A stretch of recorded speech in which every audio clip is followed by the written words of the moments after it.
राधा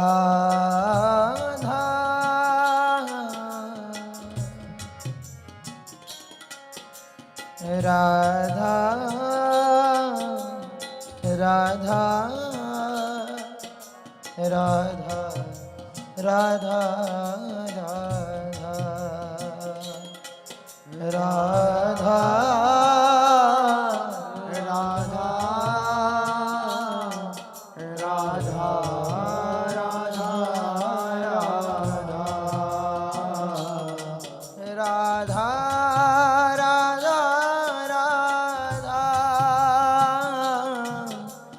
राधा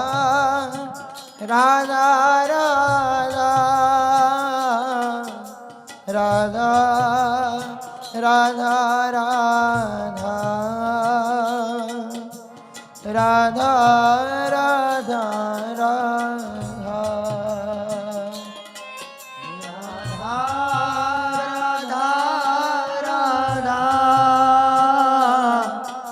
राधा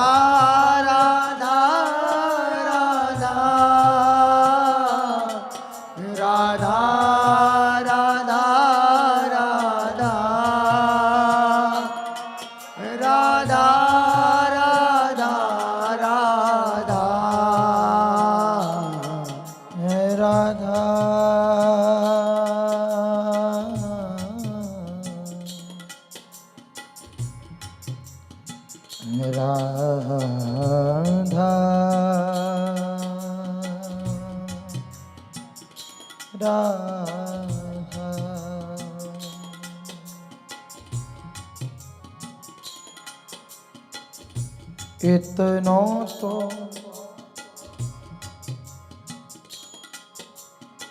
कबहू हसीने हो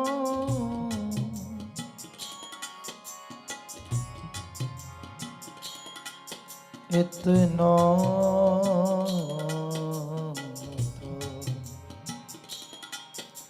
तो कबहू हसीने हो सुनहु कृपालु किशोरी राधे